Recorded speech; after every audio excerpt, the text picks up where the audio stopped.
Welcome back, tubers. In my last video, part 1, you saw me take apart the steering column of my 2003 Tundra. And now it's time to reassemble it. And there's been kind of a break in shooting. I've done some work and I've been waiting on some extra parts. I decided, besides the parts I showed you in the first video, that you need 3 screws, and these are the 3 screws that you want. The part number is right here between my fingers. And anyways, 3 of these little screws, because these are the screws that hold together the 2 parts, the what I'm going to call base assembly and the shift assembly that has the locking mechanism for the shift lever. And where those 2 parts connect, that's where it's fracturing. So what I've done is I got brand new screws for the reassemble. It can't hurt. It was only $2.50. Okay, so first step is drop in the steering column. Well, no, put that little box back on. Then drop in the steering column, connect the bottom, put the pins in on the top, connect this shift plate, and we're off to the races.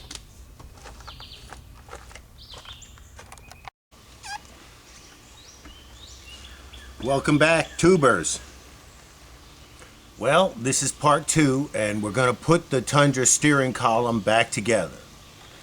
And if you watch the last video, basically you've seen that I've got the steering wheel, everything torn out, right down to the bracket.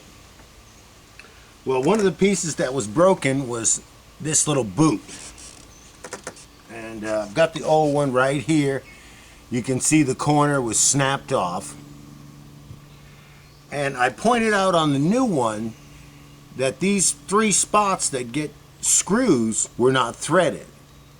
And according to the dealer, the new screws just, you know, cut a thread in.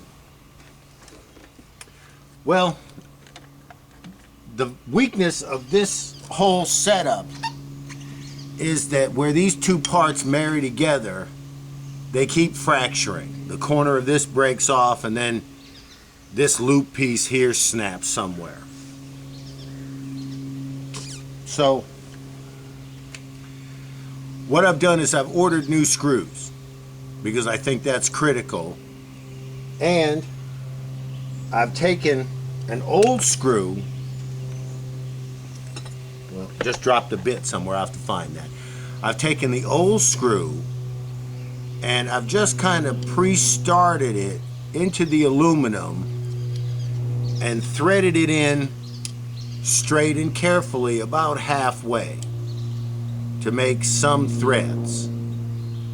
That way the new screws will start in straight, and then their nice new threads gonna make a difference, because these threads are looking kind of gnarly, and that might be why it's failed.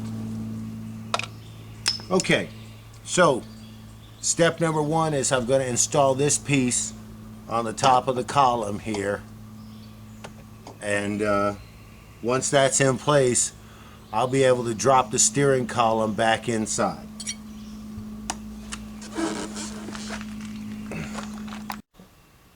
Alright, as you can see here, I've got the piece attached, 4 star bit screws. This is the only place you need a star bit socket on this job. And like I said before, the E8 socket will do it, and don't buy the full set. Okay, I don't know if you can see this, but down inside the shaft, there's a little locking pin. That there it is, that little pin.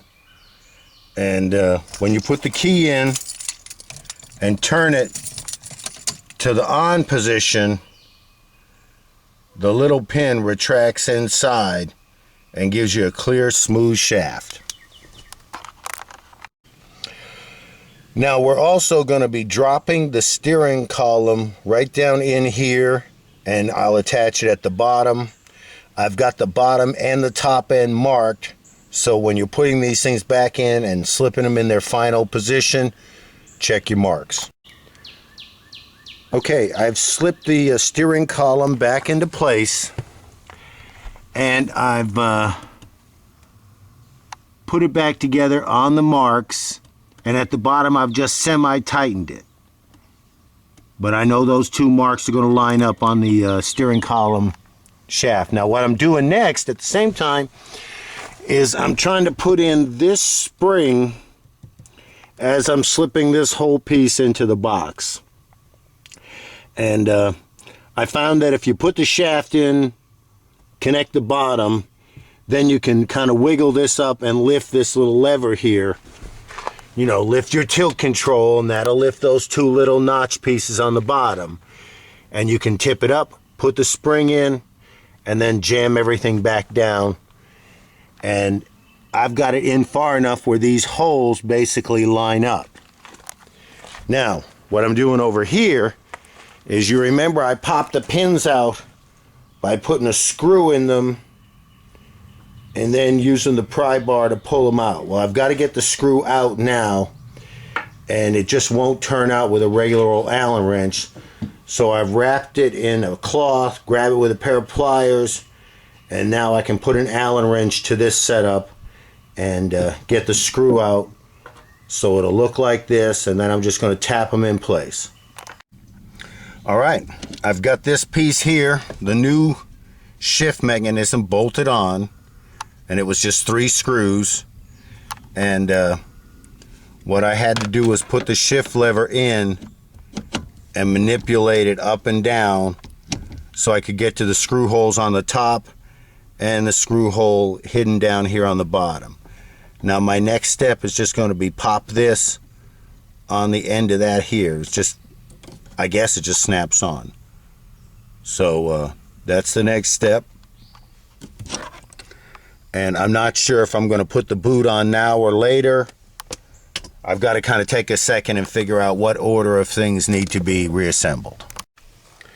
Alright, I've just realized that on the back side here of this piece, there are 2 screw holes that, with this spring, this plunger goes into.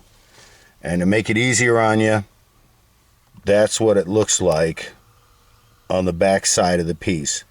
I got to take these 2 screws out and reinstall them up under here with the plunger, and it's got a collar to accept the screws.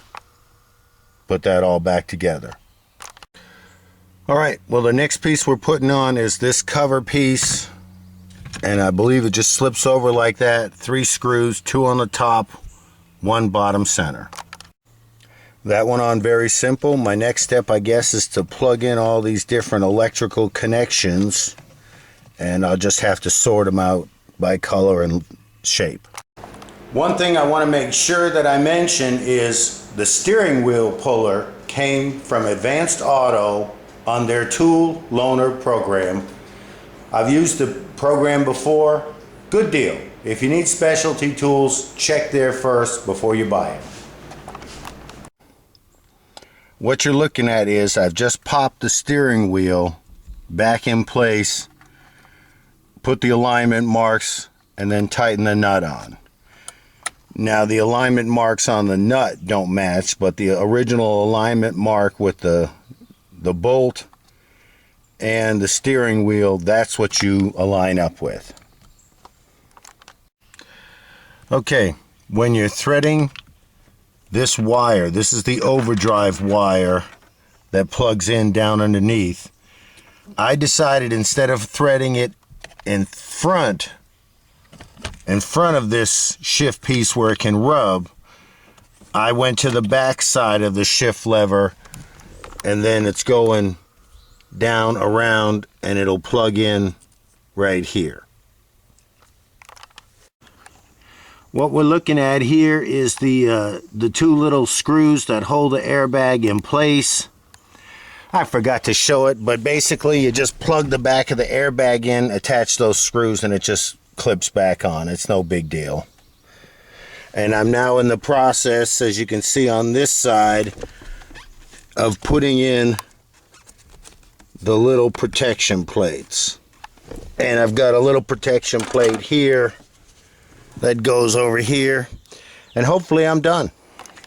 All right, I've just realized that to wrap up this job now, all I've got to do is hook up the battery and then put the 2 screws that are holding these little plastic trim pieces back on, because you can't turn the wheel, it's locked. So I've got to get access to those by turning the wheel. And then it's done, but I'll have to start the truck to do that, and then the test drive. Job is done, and as you can see, all the tools are present and accounted for. So there's no loose wrenches or screwdrivers or nuts and bolts bouncing around in there. Everything's been put back together. A little trash removal in the yard wouldn't hurt. But the steering column, the trim, the handles, everything came out just perfect. Even underneath the dash, it's all clean and factory fresh. I'm gonna go take it for a test ride now, and if the next video shows me crashing a car, obviously I will have fucked up.